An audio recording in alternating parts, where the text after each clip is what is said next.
오늘은 웨스트민스터 신앙고백서 24장 결혼과 이혼에 관련된 장을 함께 살펴보도록 하겠습니다.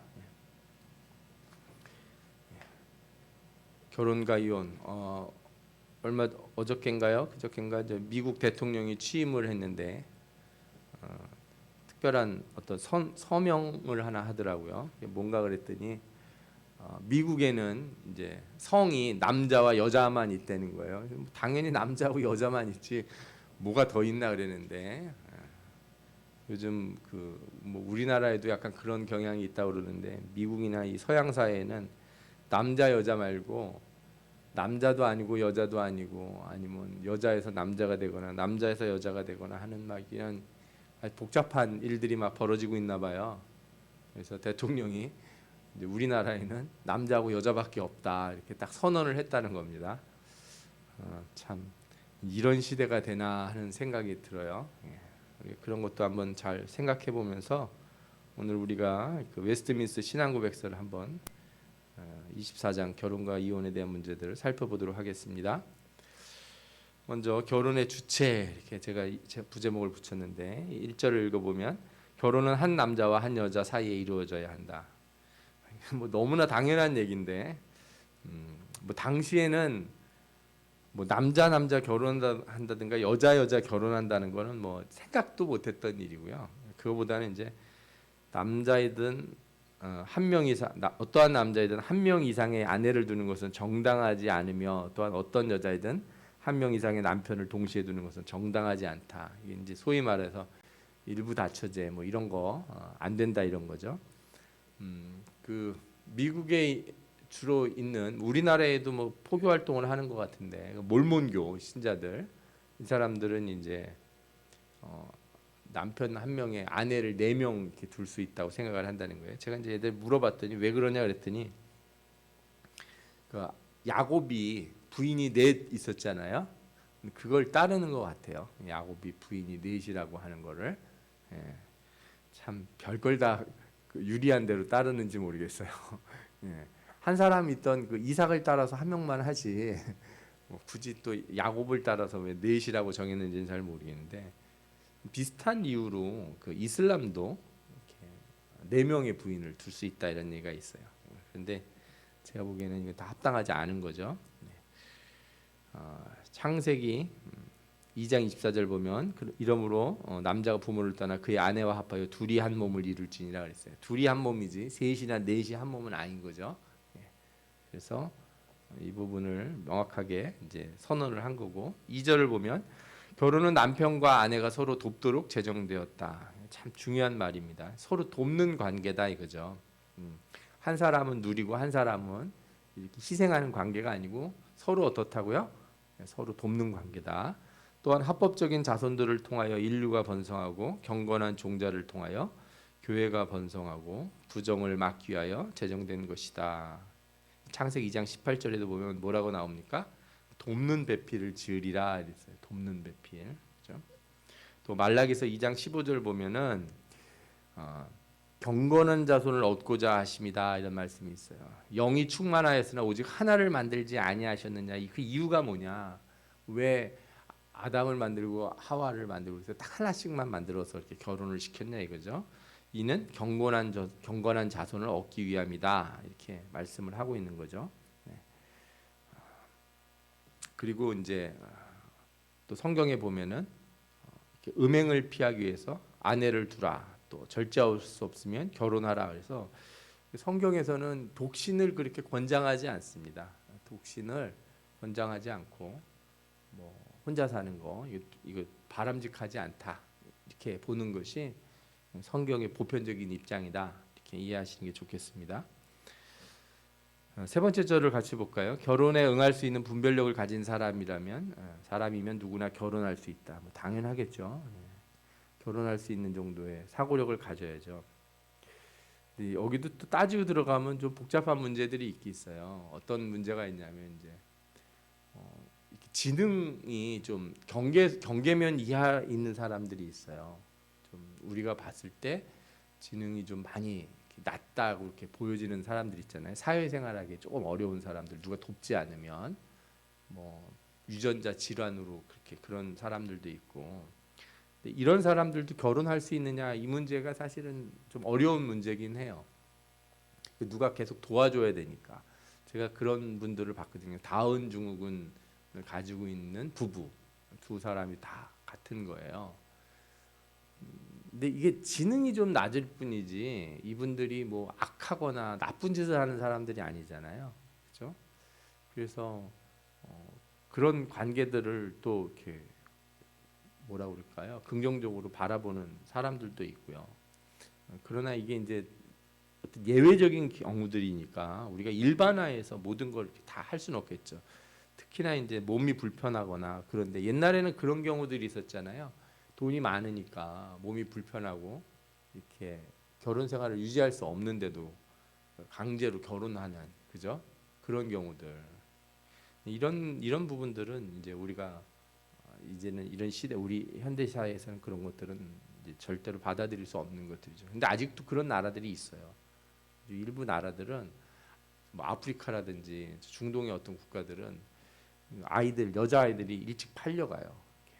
예, 10대 때 나이 많은 사람들한테 이런 일들이 아직도 일어난다고 해요. 계속 읽어보면 그러나 그리스도인들은 오직 주 안에서만 결혼해야 할 의무가 있다. 그죠? 결혼을 할 때는 가급적이면 신자들 사이에서 결혼하는 게 제일 좋겠죠. 당시 이 웨스트민스터 신앙 고백서가 이제 쓰여지는 당시에는 신앙이라고 하는 거 우리 개신교 신앙과 카톨릭 신앙 사이에서도 어떤 적대적 관계가 많이 있었어요. 그리고 개신교 안에서도 예를 들어서 칼빈주의, 장로교파인지 아니면 이렇게 성공회자들인지 국교회 소속인지에 따라서 대립이 상당히 있었기 때문에 거의 그렇게 결혼하는 일들이 쉽지 않았어요. 그리고 이런 결혼을 또 허락을 좀 안 해주기도 하고 특히나 지위가 높은 사람들은 그런 결혼을 하기가 어려웠습니다. 실제로. 그래서 요즘 시대에서 말하는 거 이렇게 우리 신앙에 비싼 신앙을 가진 사람들이 결혼하라는 거하고 이 웨스트민스터 신앙 고백서가 써진 당시에 이렇게 가졌던 신앙을 같은 신앙을 가지는 사람들끼리 결혼한다는 문제가 동일한 느낌은 아니에요. 이 당시는 더 뭐라 그럴까요? 더 절대적이기도 하고 절박하기도 하고 때로는 목숨을 건 일이기도 해요. 이런 식으로 살아서 결혼하는 문제가 다른 종교랑 결혼한다고 할 때는 양쪽에 다 위협을 받을 수도 있는 뭐 그런 상황도 펼쳐지기도 했다는 거죠. 뭐 여기 보면은 이제 뭐 이단들과 결혼해서는 안 된다 뭐 이런 얘기인데 뭐 너무나 당연한 얘기겠죠. 뭐 우상 숭배라든지 무속을 한다든지 그거는 제가 보기에는 크리스찬이 해야 될 일은 아닌 것 같아요. 성경에 보면은 모든 사람은 결혼을 귀히 여기고 침소를 더럽히지 말라 그렇고 고린도후서 6장 14절에 뭐라고 나옵니까? 너희는 믿지 않는 자와 멍에를 함께 매지 말라 이런 말씀이 있어요. 그래서 이따 뒤에 가서 이 부분을 좀 자세하게 좀 같이 나눠보도록 하겠습니다. 이런 수준을 어디까지 해야 될지를 또 깊이 있게 좀 다뤄볼 필요가 있으니까요. 네 번째 절을 같이 보면은 성경 말씀에 금해져 있는 혈족이나 인척 간에는 결혼이 불가하다. 그죠? 우리나라는 이제 동성동본 결혼이 안 되는 때가 있었죠. 지금은 좀 많이 좀 줄어서 8촌 이상이면은 다 될 거라고 생각해요. 8촌이면 사실은 까마득하게 멀긴 해요. 우리 생각에서는 꽤 먼 사람들이라고 할 수 있는데, 그죠? 근데 예전에는 이제 그 정도가 아니라 족보에 같이 있으면 촌수가 16촌이든 뭐 얼마나 멀어도 안 된다고 그랬었죠. 근데 요즘은 좀 많이 줄은 것 같아요. 당시에 이 문제들이 좀 있었어요. 이 근친 결혼에 관련된 게 이따가도 그 뒤에 가서 또 설명을 좀 드릴게요. 그러한 사람들이 남편과 아내로서 함께 살게 되는 그 같은 근친 상간적인 결혼은 어떤 인간의 법이나 단체의 승인에 의해서도 적법한 것으로 되어질 수가 없다. 왜 그러냐면 이제 당시 그 왕족들 중에는 순수 혈통을 지킨다는 이유로 근친 결혼을 한 왕족들이 있었습니다. 근데 그 왕족들이 그렇게 결혼하는 그 테두리를 누가 정해줬냐? 그걸 캐톨릭 교황이 정했어요. 그래서 이런 얘기를 이제 웨스트민스터 신앙고백서에서 하게 된 거예요. 남자는 자기 자신의 골육지친뿐만 아니라 자기 아내의 골육지친 중에 아무와도 결혼해서는 안 되고, 여자도 자기 자신의 골육지친뿐 아니라 자기 남편의 골육지친과 결혼해서는 안 된다, 이렇게 나오죠. 근데 이제 이걸 성경을 또 보면은 그 특이한 사람들이 많죠. 우리가 창세기 보면 족장들은 거의 뭐 근친 친족 중에 결혼한 것으로 보이고, 예를 들어서 모세의 이제 부모도 사실 모세 아버지가 이모랑 결혼을 했나요? 이제 그런 사이거든요. 그러니까 이제 아주머니하고 결혼을 한 마침 묘한 이런 관계들이 성경의 일부가 나와요. 그런데 이제 그런 고대에 있었던 것들을 현대적으로 똑같이 가져와서 뭐 가능하다 이렇게 해서는 안 되고, 이 부분들은 한시적으로 그렇게 됐었다 이렇게 이해하시는 게 맞을 것 같아요. 예. 파혼과 이혼 다섯 번째 절을 같이 보겠습니다. 약혼 후에 범한 간음이나 간통이 결혼 전에 발견되면 무음한 측에서 그 약혼을 파기할 수가 있다. 이제 뭐 이 약혼이라고 하는 게요. 요즘은 뭐 결혼하기로 서로 이렇게 결정했을 때 약혼식을 거의 하지 않지 않습니까? 그런데 예전에는 약혼이라고 하는 건요 거의 준 결혼에 가까웠어요. 예식을 안 치렀다 보니 약혼식도 성대하게 치르기도 하고, 약혼을 했다는 거는 이미 결혼하기로 결정돼 있는 그런 사이와 같았어요. 그러니까 이 약혼을 했는데 그 순결을 지키지 못하거나 또 바람 피거나 그러면 안 되는 거거든요.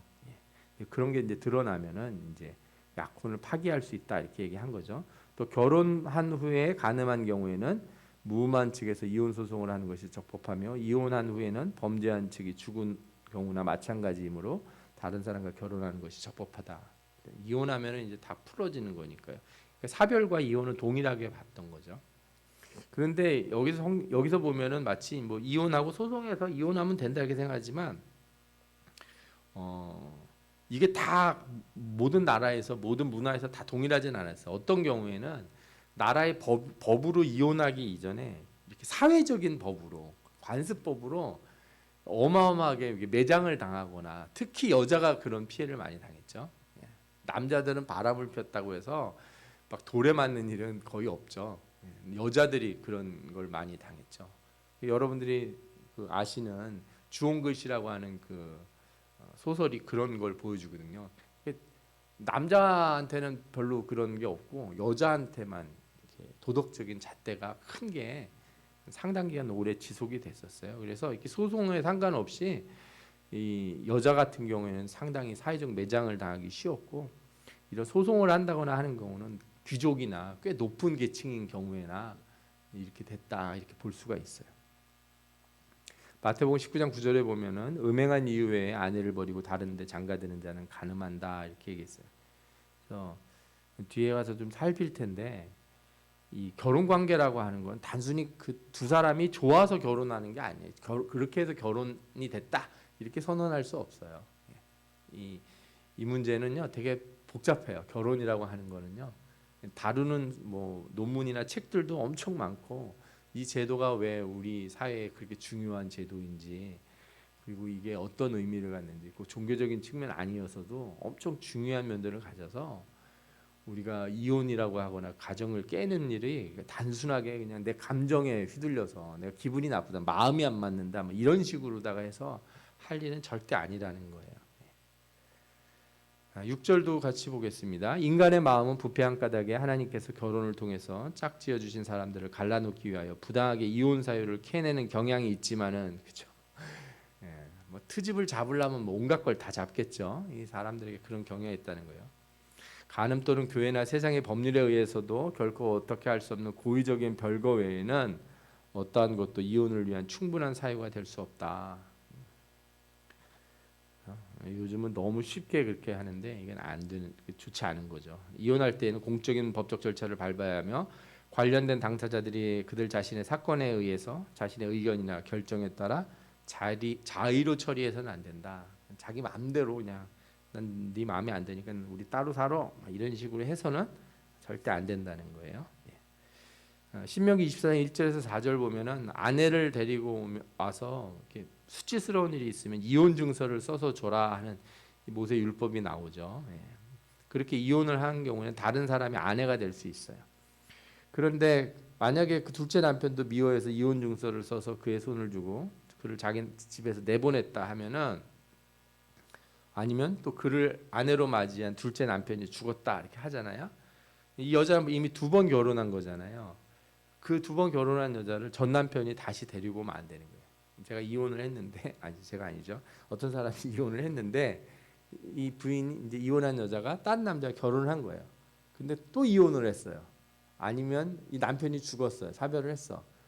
그러면은 처음 이혼한 남자가 다시 결혼하지 말라는 거예요. 그건 안 된다. 그런 식으로 하지 마라. 이거는 하나님이 아주 가증한 것이라고 그러죠. 이게 성경에 보면은 부정한 것, 가증한 것 나오잖아요. 하나님 아주 싫어하는 거라는 거예요. 질서를 흔드는 일이기 때문에, 창조의 질서 원칙들을 깨는 일이라 이건 하지 말라는 거죠. 예수님은 이혼 자체도 원래는 하나님 원하는 게 아닌데 너희들이 폐역해서, 인간의 죄 때문에 그 죄를 막기 위해서, 더 큰 죄를 막으려고 주신 하나님의 법이거든요. 율법에 그런 기능이 있어요. 율법이 갖는 기능 중에는 허용하고 싶지 않아 하세요. 하나님은 원래 그런 거를 원하지는 않으시는데 이렇게 제도적으로 안 막아주면은 더 큰 죄를 질까봐 하나님이 주시는 그런 법들이 몇 개가 있거든요. 이제 추가적으로 더해지는 법들이에요. 이혼에 관련된 법이 그런 거거든요. 근데 이거를 이제 아주 쉽게 생각해가지고 아무렇게나 하면 안 된다는 게 이 신명기 24장에 나온 말씀의 취지라고 보시면 될 거예요. 좀 깊이 있게 생각해볼 문제들을 좀 정리를 좀 다시 해봤습니다. 먼저 제가 이제 여러 번 이런 부분들을 이렇게 설교를 하고 가르친 적이 있는데, 성경에서는 결혼하기 위해서 사랑이 반드시 필요하다고 강제하지는 않아요. 사랑 없는 사람들끼리는 절대 결혼도 하지 말라, 이런 얘기를 성경에서 하진 않아요. 의외로 성경에서는요, 사랑이 있는지 없는지 상관없이 결혼이 이루어지는 경우도 꽤 많습니다. 그렇죠? 대부분 성경에 나오는 사람들이 선 봐서 결혼하는 경우가 많아요. 예를 들어 이삭과 리브가의 경우도 아버지가 그냥 데리고 와서 그냥 결혼한 거잖아요. 뭘 사귀고 내 마음에 든다 안 든다 이게 아니라 그냥 말만 믿고 가서 나는 그 집 아들이랑 결혼하겠습니다. 그 집 아들이 뭐 아브라함의 아들이 어떤 문제가 있는지, 정서적으로 어떤 상황이 있는지, 그죠? 전혀 그런 거 얼굴도 하나 안 보고, 지금은 사진이라도 있지 사진도 없는 그 시대에, 그림도 한 장 안 그려진 시대에 가서 그냥 결혼하잖아요. 근데 중요한 건 뭐냐면 결혼한 다음에는 반드시 둘이 어떻게 살아야 돼요? 사랑하며 살아야 돼요. 네. 결혼하기 전에 사랑을 했냐 안 했냐는 뭐 모르겠지만 일단 결혼하면 어떻게 하라고요? 사랑의 의무가 있다는 거예요. 서로 사랑해야 되는 거예요. 그래서 야곱이 아내를 넷을 두잖아요. 야곱은 정서적으로는 누굴 제일 사랑합니까? 라헬을 제일 사랑해요. 그 나머지 아내가 셋이 있는데 이 세 아내를 버려두고 독수공방하게 놔두질 않아요. 그는 의무를 다하지 않는 거예요. 책임과 의무를 다하지 않는 거기 때문에 나머지 3명한테도 똑같이 잘 대해줘야 돼요. 이게 중요한 거예요. 그렇게 안 하는 거는 이제 남편으로서의 어떤 그런 게 잘못된 거죠. 뭐 하다못해 이렇게 부인이 여럿 있는 사람도 이런데 한 사람하고 결혼하면 당연히 해야 되지 않겠습니까? 이해가 적절한지 잘 모르겠네요. 그다음에 결혼은 개인적 사적 관계에서 시작은 할 수 있어요. 이제 결혼의 시작점이 되는 연애나 이런 거는 사적인 관계로 시작을 하죠. 그런데 결혼 자체는 성경은 다 뭐라고 그러냐면 하나님 앞에서 하는 것이고 사회 안에서 모든 사람 앞에서 공적인 관계로 선언을 하는 거예요. 그래서 말라기서에서 보면은 그 어려서 그 정한 그 내 아내를 버리지 말라 그럴 때 왜 그러냐면 하나님 앞에서 서약을 했다는 거예요. 그 약혼을 하거나 내 결혼하기로 결정한 거는 다 뭐예요? 하나님 앞에서 선언한 거예요. 하나님 앞에서. 사람 앞에서 내 감정이 그래서, 내 마음이 그래서 했다 이렇게 성경은 말하지 않는다는 거예요. 결혼이라고 하는 거를 상당히 높은 수준의 제도로 표현하고 있다는 걸 잊지 마셔야 돼요. 그래서 결혼을 개인의 감정에 의해 정의하기보다는 특별한 관계 안에서 규정되는 배타적 권리와 의무를 이행하는 제도로 인식하라. 이게 제가 여러분들에게 드리고 싶은 말씀이고, 그렇게 좀 사람들한테 얘기를 해주고 자녀들한테도 가르쳐주고 그래야겠죠. 예. 근데 그냥 마음이 끌린다고 다 되는 문제가 아니다. 그만한 그 후속적인 부분들은 공적인 책임이 따르는 것이다 이렇게 봐야죠. 그리고 이제 결혼을 하는 주체로서 남녀죠. 예. 이제 만약에 결혼을 개인 간 문제로만 정의하게 되면 그냥 내 감정의 문제니까 내가 무슨 어떤 사람은 그런 얘기 하더라고요. 자기는 뭐 일과 사랑에 빠져서 일과 결혼했다. 그죠? 뭐 어떤 그 동물을 그렇게 잘 기르고 하는 사람이 있었는데 자기는 이 동물들하고 결혼했다는 거예요. 뭐 아마 은유적인 표현이겠지만 예. 그렇게 얘기하긴 하는 게 개인의 감정 문제로만 정의를 했을 때 생기는 거죠. 그러면 이제 이걸 확대하면 어떤 일이 되냐면 남자하고도 결혼할 수 있고 남자가 여자는 여자하고도 결혼할 수 있는 이런 이상한 문제들이 생기거든요.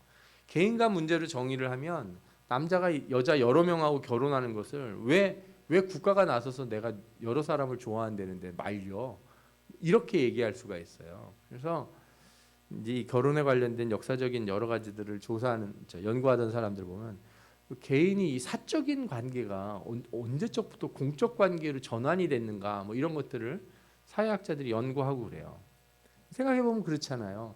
개인의 감정적인 문제라면 내가 3명 좋아하든 2명 좋아하든 1명 좋아하든 사람들이 동의만 하면 개인적인 관계니까 그게 무슨 문제냐. 내가 누구한테 돈 빌려줄 때 한 사람한테 빌려주든 2사람한테 빌려주든 3사람한테 빌려주든 내 마음이지. 관계만 계약만 잘 하면 되지. 이렇게 생각할 수 있는데 결혼은 그렇게 생각하면 안 된다는 거예요. 왜 그러냐?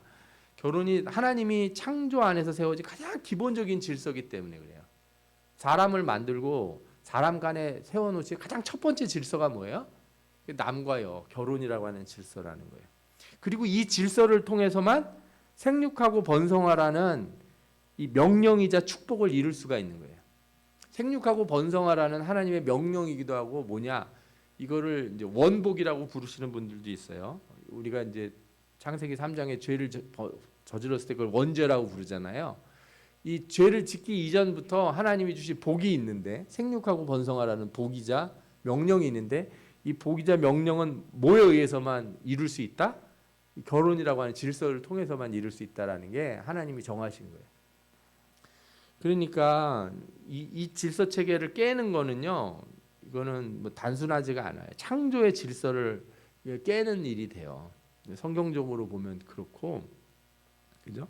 그래서 사회 안에서 성 정체성을 인위적으로 막 변화시키거나 새롭게 정의하려고 하는 시도들은 하나님이 정하신 창조의 질서, 그다음에 생육하고 번성하라고 하는 이 창조의 명령을 이렇게 무너뜨리는 결과로 이어져요. 우리가 받아들일 수 없어요. 신앙적으로 절대로. 잘 생각해 보면은 이걸 너무 인본주의적으로 간 사람들은 뭐 이런 게 뭐가 문제야? 허용하면 되지 그런데 그렇게 할 수가 없다는 거예요. 신앙적으로는 허용할 수 없다는 거예요. 제가 말씀드리는 건 잘 생각해 보시면 돼요. 예를 들어 사회적으로 그런 게 허용이 되는 경우가 있는데 그렇다 할지라도 신앙적으로 그거를 동의할 수는 없다는 거예요. 세상이 변해가지고 뭐 그런 일들이 생기는 일이 설사 나오더라도 이 교회는 그것을 끝까지 바르게 가르칠 의무가 있다. 저는 이렇게 생각이 들어요. 또 이제 결혼과 질서에 대해서 그래서 결혼은 사회를 구성하는 가장 기본적 단위를 형성하는 거죠. 그러니까 이 사회 제도 우리가 이제 소위 말해 공동체라는 얘기를 하잖아요. 우리 민족 아니면 우리 국가 이런 체계가 세워지는데 모든 체계의 가장 첫 번째 토대가 되는 제도가 결혼이에요. 결혼 다음에 가정이에요. 이게 기독교적인 질서 체계인데 그래서 성경은요 부부 관계가 모든 관계에 제일 우선해요. 우리나라나 유교 관계에서는 뭐가 제일 우선합니까? 상하 관계가 제일 우선해요. 부모와 자식 이 관계가 더 우선하고 왕과 신하 이런 상하 관계를 가장 기초적으로 세우려고 애를 쓰잖아요.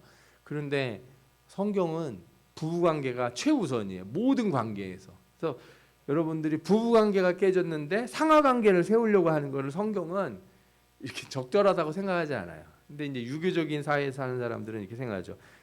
부부 관계가 깨져도 상하 관계는 똑바로 세워야 된다고 막 말을 해요. 근데 좀 뭐라 그럴까요?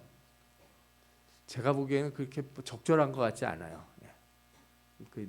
이 부부 관계를 깨는 거를 너무 쉽게 생각하는 거는 그게 깨지는데 다른 관계들 상하 관계가 잘 세워질 거라고 생각하는 거는 그거는 별 합당한 생각이라고는 저는 보지 않습니다. 성경적으로 봐도 그런 근거들 찾기가 쉽지 않아요. 그래서 결혼 제도가 몰락을 하면 사회적 토대의 불안정성이 생기죠. 가장 사회를 구성하는 가장 기본적인 제도가 깨지니까. 그래서 결혼이 깨지는 집이 가정도 깨지기 쉽고요. 가정이 그렇게 흔들리기 시작하면 다음 세대를 양육하고 교육하는 모든 문제에서 이렇게 영향을 끼쳐요. 그래서 서구 사회가 한동안 이 결혼을 되게 등한시하고 뭐라 그럴까요? 동거라든지 좀 다른 형태의 가족 구성들이 많아졌다가 최근 들어서 점점 변화되고 있대요. 결혼 비율이 더 늘어나고 점점 바뀌고 있다는 거죠. 미국 같은 나라는 한부모 가정이 그렇게 많답니다. 특히 흑인들이나 뭐 이런 히스패닉계 같은 경우에는 이렇게 결혼해서 깨지는 비율이 너무 크다는 거예요. 아무리 생각해도 그런 것들을 살펴보면요, 이제 그런 어떤 특징을 가진 계층들은 어떤 큰 체계를 만들기가 되게 어려워요. 다 부서지기가 너무 쉬우니까. 그래서 그거는 사회학자들도 그렇게 생각을 해요. 그런 문제들을 많이 가지고 있어서 예를 들어서 미국의 흑인이라든지 히스패닉계들이 이렇게 자녀들을 양육하고 다음 세대를 성장시키고 발전시키는데 어려움을 겪는다. 실제적인 이런 연구들이 나와 있어요.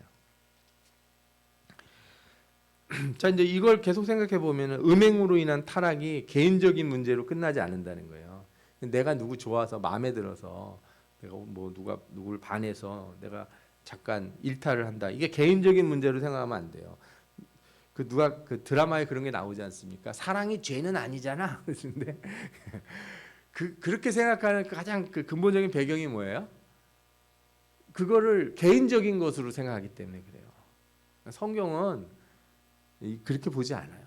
이 문제를. 내가 결혼한 사람이 누군가를 더 좋아한다거나 뭐 바람을 피는 거를 개인적인 감정의 문제로 보지 않고 제도적인 문제로 보고 계약의 파기로 보는 거예요. 하나님 앞에서 한 계약의 파기로. 왜 그러냐? 네가 그렇게 했을 때 사회가 이렇게 균열이 가고 다음 세대까지 영향을 주기 때문에 그렇다는 거죠.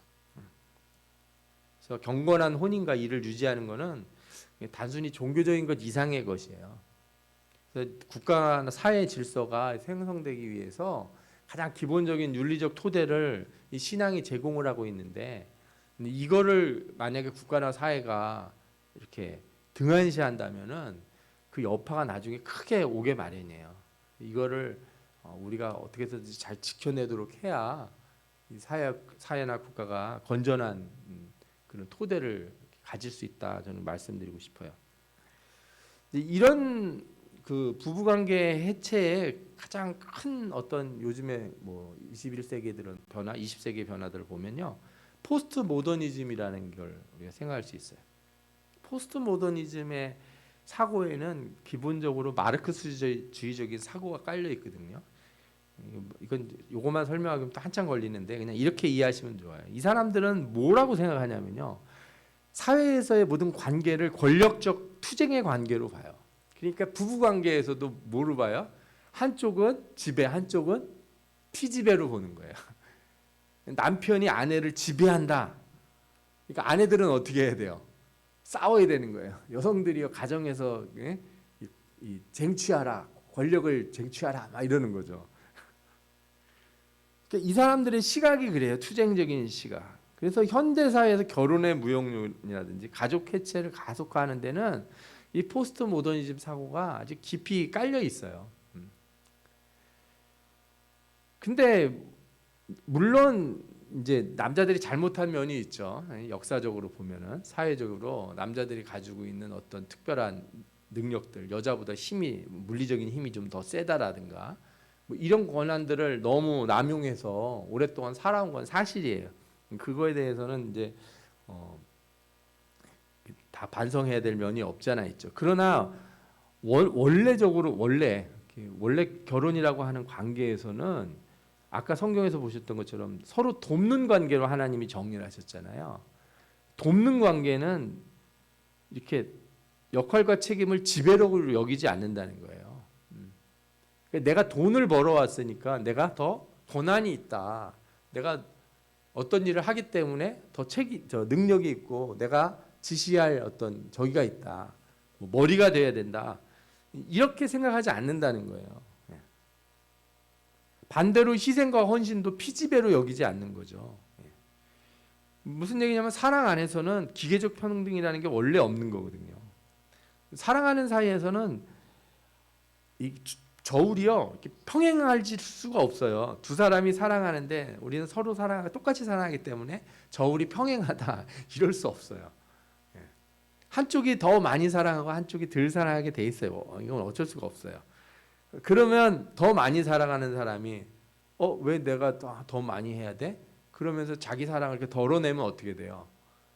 그러면 균형이 맞을까? 균형이 안 맞는다니까 항상 이 추는 이렇게 반대로 되는 거예요. 그럼 한쪽에서 저 사람은 나를 좀 덜 사랑하네. 그럼 내 것도 덜어내야지. 그러면 나중엔 둘 다 사랑을 다 덜어내게 되겠죠. 기계적 평등을 노리면 안 된다는 거예요. 요즘 젊은 세대들이 결혼을 하기 어려워하고 결혼이 문제가 아니라 사람 사귀는 걸 어려워해요. 특히 이제 이성 간 사귀는 거. 그 여러 가지 얘기들이 있는데 그 중에 하나가 손해 보거나 희생하는 거를 극도로 싫어해요. 내가 왜 더 저 사람한테 더 저걸 해줘야 되냐? 부부 관계에서나 이런 것도 아니 연애를 하는데도 그렇다는 거예요. 어떤 기계적인 그 평등을 가지려고 동등성을 가지려고 막 너무 애를 쓰는데 그런 게 정말 그 본인들이 원하는 사랑인가 한번 생각해 봤으면 좋겠어요.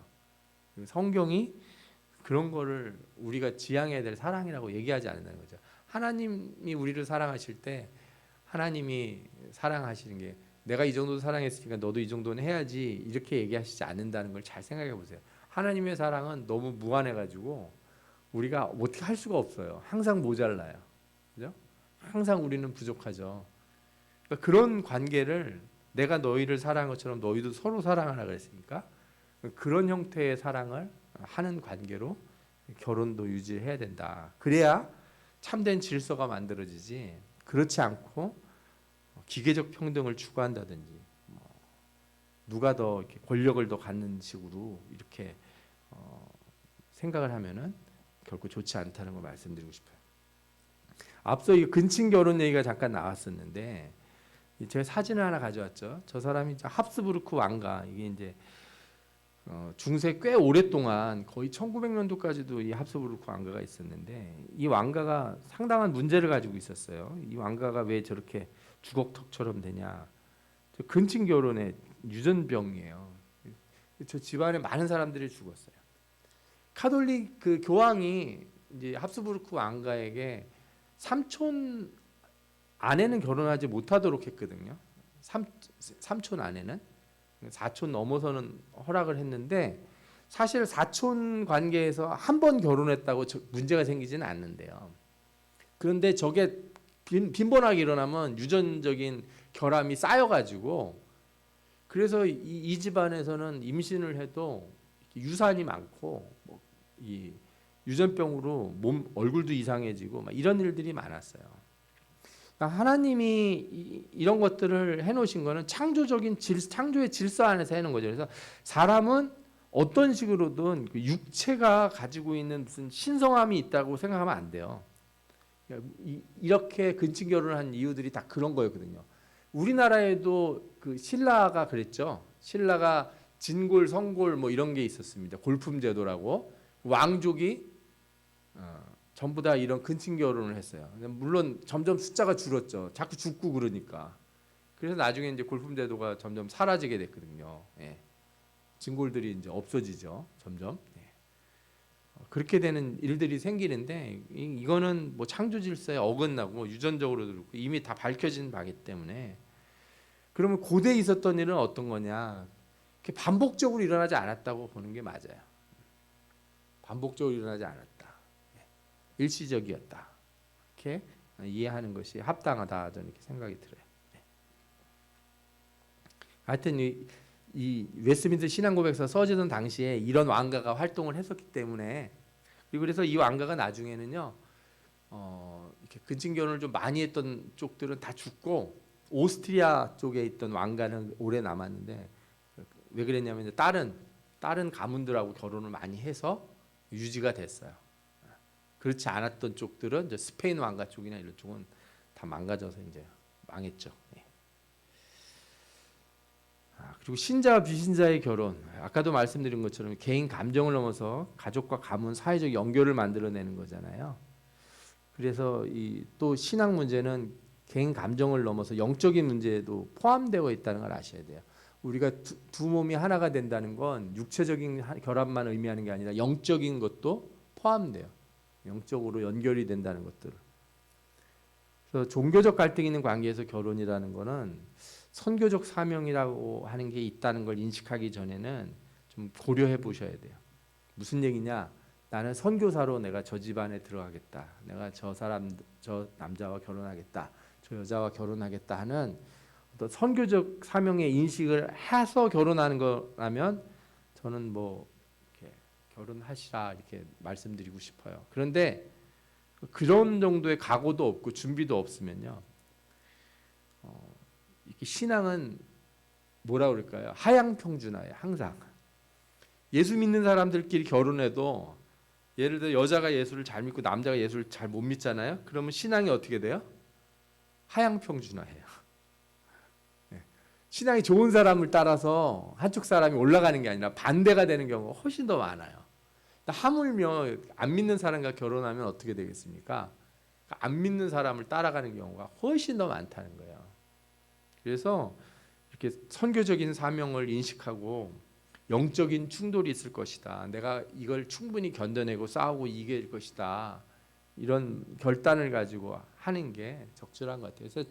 그래서 예전에 그런 분들이 많았어요. 결혼했는데 이 집안에 뭐 제사도 드리고 여러 가지 문제들이 있었던데 신앙을 지키기 위해서 결단하고, 그래서 집안이 변화돼서 부모 형제가 다 예수를 믿고 바뀐 집안들이 있거든요. 그 과정에서 신앙을 가진 분들이 참 희생을 많이 하고 선교적인 사명들을 잘 감당했다. 사실 그래서 우리나라에 이렇게 특히 이제 여성분들이 그런 일들을 많이 해서 변화되는 경우들이 있었죠. 제가 아는 사람들도 꽤 그런 경우들이 많이 있고요. 그래서 혹시 이런 경우가 있다면 충분히 기도하고 준비하고 그리고 각오하고 결혼을 하는 것이 적절하겠다. 제가 이렇게 말씀드리고 싶어요. 그다음에 이제 이런 문제도 또 있더라고요. 동거와 이제 위장 이혼, 제가 두 가지를 들었는데, 그러니까 결혼이라고 하는 제도를 이렇게 형식적이고 그냥 사회가 정한 뭐라 그럴까요?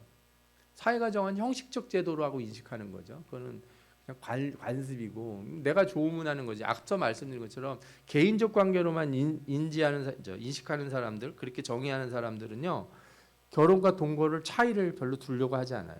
뭐 동거나 결혼이라 마찬가지지 이렇게 생각하죠. 실제로 유럽에서는 그래왔어요. 지금도 그러고 있고, 결혼이든 동거든 거의 동일한 법적인 테두리 안에서 이렇게 보를 받는다 이렇게 말하고 있는데, 그러나 앞서 말씀드린 것처럼 결혼이라고 하는 건 그냥 내가 사회적 제도를 이용하기 위한 수단. 예를 들어서 결혼을 해야지 무슨 아파트 청약도 쉽고 뭐도 할 수 있고 애 학교 보내기도 좋다. 그런 이유로다가 결혼을 하는 건 아니에요. 하나님 앞에서 창조의 질서를 따른 책임과 의무를 다하겠다는 선서를 하는 거거든요. 근데 이런 거를 생각하지 않고 개인의 문제로만 생각을 하고, 그래서 혹시라도 나중에 마음이 안 들거나 그러면은 뭐 언제든지 헤어지겠다 하는 이런 관계 문제를 사전에 줄이려는 의도로 하거나, 혹은 경제적인 이유를 들어서 공적 제도에서 결혼을 미루고 동거를 하는 거. 또 반대로 이혼도 그런 경우가 있어요.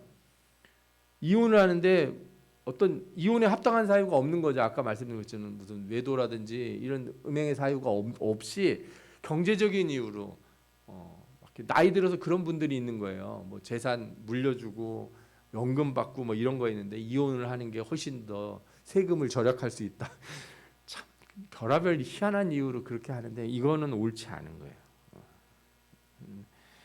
그거는 머리가 좋은 것도 아니고요. 제가 보기에는 성경적으로 보면 좀 악하다 이렇게 얘기할 수 있어요. 교활한 거고. 그러니까 결혼을 했을 때 따라오는 그런 불편함이나 경제적인 부담이나 사회적인 어떤 책임이나 의무가 더 부과된다면 나는 그런 걸 감수하고서라도 결혼을 하고 함께 하겠다라는 충분한 결단이 있어야지. 이거 이익의 관계로서만 결혼 제도를 이용하려고 그러면 이런 일들이 막 생겨요. 그래서 젊은이들이 그런 거를 막 질문을 하는 거예요. 요즘 그 대학교에서 이렇게 사역하는 사람들이 청년들이 질문하는 것 중에 많은 경우 이걸 질문한다는 거예요. 동거해도 되냐? 동거가 죄냐? 이런 걸 막 묻는다는 거예요. 반대로 어떤 목사님 저한테 똑같은 얘기를 이렇게 하신 분이 있어요. 와가지고 그 나이 드신 분들이 아파트 뭐 이렇게 처리 문제가 있고 이걸 자손들한테 물려주고 하는데 세금 문제가 있고 뭐 이렇게 해가지고 이혼을 해서 이렇게 법적으로 이렇게 해놓으면 좀 더 절감이 된다. 그래서 그런 거는 하라고 그러시면 안 되죠.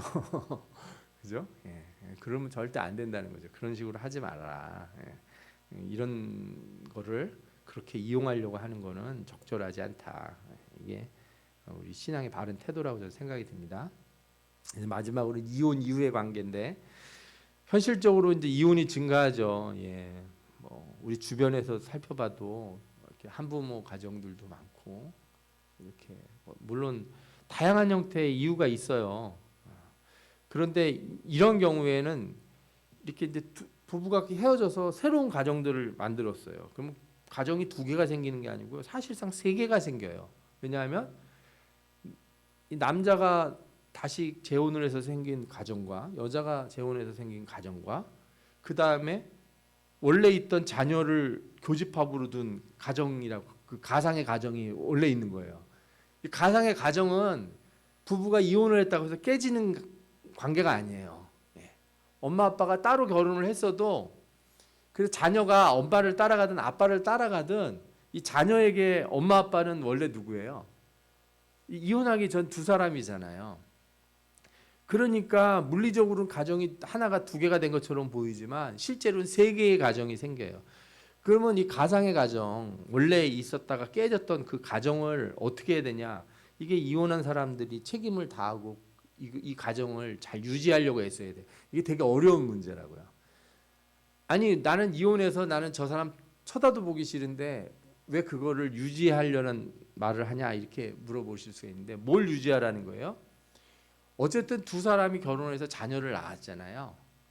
자녀가 없었다면 문제가 좀 들어있는데 자녀가 있다면 이 자녀를 옳게 양육하고 바르게 자라기 위해서 적어도 필요한 책임과 의무를 다해야 된다는 거예요. 이혼을 했어도 그게 합당하죠. 그래서 보이지 않는 이 형태 가정 물리적으로는 깨졌다고 하고 법적으로는 깨진 가정이라고 말할 수 있는 그 가정이 실제적으로는 깨지지 않아요. 그래서 양쪽이 부모가 다 와서 해야 되는 거죠.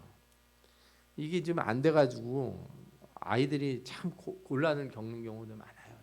말들은 그렇게 안 하지만 우리 아이들하고 대화를 하다 보면은 진짜 아이들 마음에 이렇게 상처받은 얘기들 들으면 정말 괴로워요.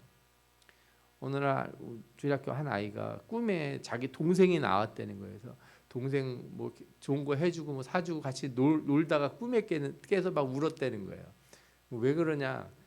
그 부모가 이혼을 했는데 그 동생을 아버지가 남동생인데 아버지가 데려가고 자기는 엄마하고 사는데 이혼한 뒤로 한 번도 못 봤다는 거예요. 아버지 전화번호도 모르고 동생 얼굴도 못 보고 완전히 결별을 해서 이게 과연 옳은 방식이냐, 그렇죠? 이 부모로서 제가 보기에는 바르지 않은 행동이라는 생각이 들어요. 자녀들이 마음에 얼마나 그런 게 상처가 되겠어요. 그래서 어쨌든 이 보이지 않는 가정, 형식적으로는 깨졌지만 그러나 유지되어야 되는 이 가정을 위한 책임을 다 해야 된다 이렇게 말씀드리고 싶고, 그리고 부모가 이제 이런 상황에서 자녀들에게 자신의 상황을 너무 정당하게 해서 얘기를 하는 거예요. 그러다 보면은 이혼 과정에서도 자녀들이 마음의 상처를 많이 받았는데 오히려 그 마음의 상처를 통해서 나는 다시는 그런 관계를 맺지 말아야지, 나는 커서 그렇게 되지 말아야지, 이런 생각을 하는 게 아니라 오히려 쉽게 생각하는 경향이 있다는 거예요. 제가 깜짝 놀랐어요. 실제로 통계를 봐도요, 그 이혼에 대해서 쉽게 생각하는 경향이 어디서 나오냐?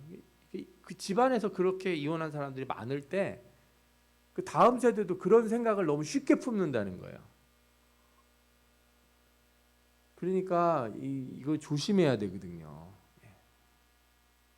그 왜 그런 일이 생기냐면 한쪽 부모가 자기의 상황을 너무 정당화해서 얘기하는 거예요. 내가 이럴 수밖에 없었다는 걸 자녀한테 잘 설명해 주려고 그랬겠죠. 그러나 한편으로는 자기 면책을 하려고 그렇게 얘기하다 보니까 자녀들이 어떻게 생각하냐면 이 정도 이유면 나도 할 수 있겠구나 하는 그런 여지를 갖게 되는 면도 있다는 거죠. 조심해야 돼요. 그래서 우리는 우리가 한 것에 아이들이 모를 거라 이렇게 생각하는 경우가 있는데 아이들이 다 안 되는 거예요. 아이들이 다 압니다. 부모들은 자녀들에게 전혀 그렇지 않은 것처럼 뉘앙스를 했어도 자녀들이 이미 다 알고 있다는 거예요. 그런 것들을 우리가 좀 생각해보고 항상 이제 조심해야 된다고 좀 말씀드리고 싶어요.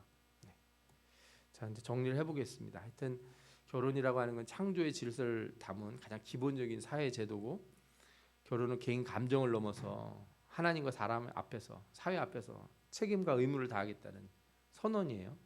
남녀를 관계로 이루어져야 되고, 그 다음에 가족과 가문으로 연결되는 것이고, 또 서로를 배려하고 돕는 관계를 만들어야 되고, 또 경제적으로든 다른 이유로든 결혼 제도를 이용하거나 회피하는 것 자체가 옳지 않다. 그리고 불가피한 이혼이 발생한 경우에도 책임을 버리지 말고 다음 세대를 위한 노력을 함께 기울여 가야 이런 문제들을 해결할 수 있다. 이렇게 말씀드리고 싶어요. 예. 오늘 우리 웨스트민스터 신앙고백서에 나왔던 결혼과 이혼에 대한 것들을 한번 다시 잘 살펴보면서 우리가 이 사회에서 어떻게 이런 것들을 가리키고 바르게 지도해야 되는지를 한번 생각해 보시기를 바랍니다. 아멘. 예, 기도하겠습니다.